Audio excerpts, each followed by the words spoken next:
Kita semua kan tahu cerita kemerdekaan sebuah bangsa. Tapi gimana kalau ternyata ada satu babak penting yang sering banget kelewat? Nah, hari ini kita bakal bongkar ceritanya. Oke, kita mulai dari pertanyaan yang gampang dulu deh. Pertanyaan yang kayaknya semua orang udah tahu jawabannya. Atau paling nggak, ngira udah tahu. Yap, 17 Agustus 1945. Tanggal ini udah terukir di sejarah ya, hari di mana Soekarno dan Hatta memproklamasikan kemerdekaan Indonesia. Tapi tahan dulu, itu ternyata bukan proklamasi kemerdekaan yang pertama.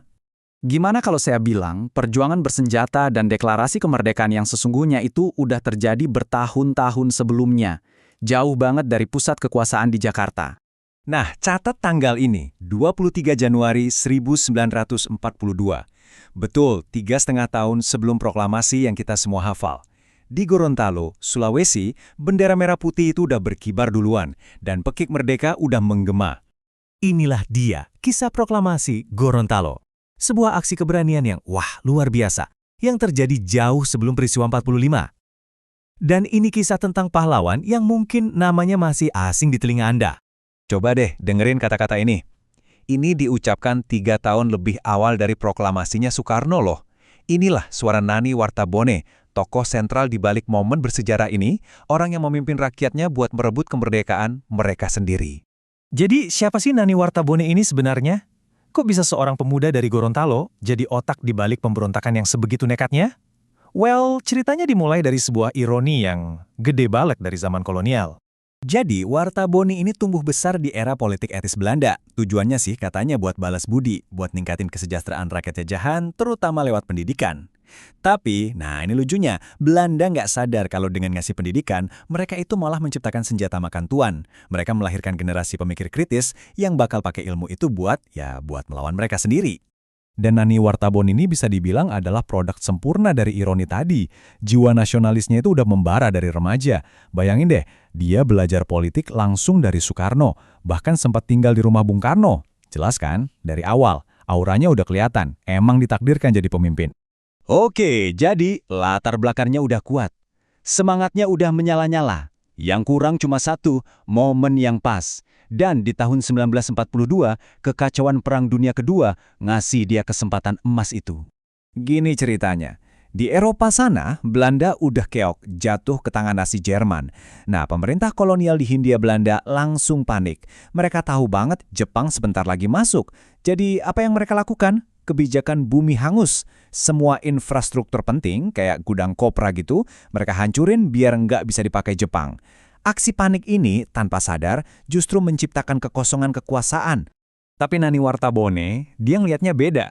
Ini bukan kekacauan, ini peluang. Dia ogah banget ganti penjajah Belanda dengan penjajah Jepang. Jadi dia gerak cepat. Dia bentuk Komite 12, ngelatih ratusan petani buat taktik gerilya.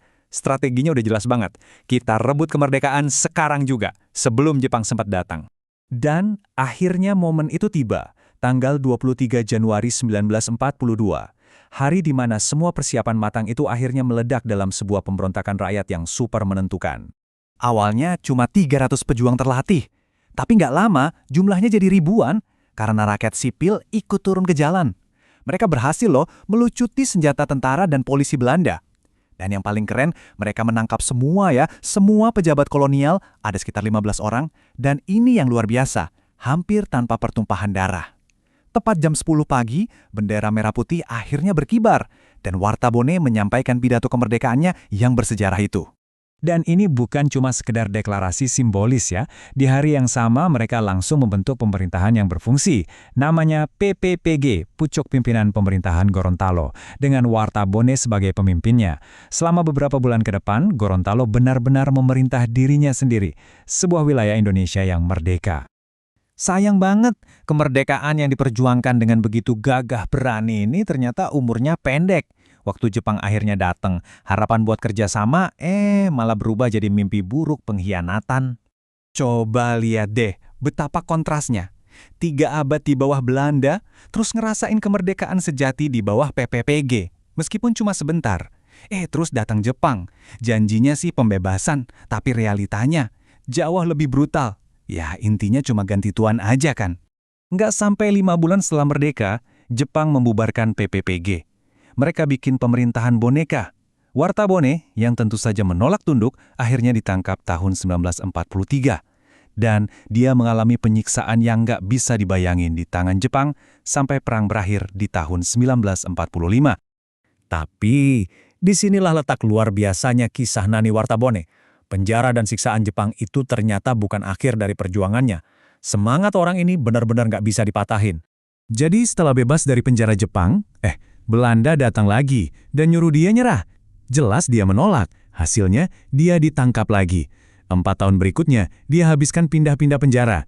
Coba bayangin, pahlawan ini ngabisin hampir seluruh dekade 40-an di balik jeruji besi. Pertama sama Jepang, terus sama Belanda. Semua gara-gara dia nggak mau menyerahkan kemerdekaan yang udah susah payah dia proklamasikan. Walaupun mungkin kisah ini nggak begitu dikenal di skala nasional ya, pengorbanan Nani Wartabone itu nggak pernah dilupakan di tanah kelahirannya. Sampai sekarang, tanggal 23 Januari itu dirayakan secara resmi di Gorontalo sebagai Hari Patriotik. Sebuah penghormatan yang sangat layak untuk hari di mana mereka pertama kali menghirup udara kemerdekaan. Nah, ini yang akhirnya membawa kita ke satu pemikiran penutup. Kisah Nani Wartabone ini jadi pengingat yang kuat banget buat kita kalau sejarah itu seringkali jauh lebih rumit dari satu cerita tunggal yang kita pelajari di sekolah.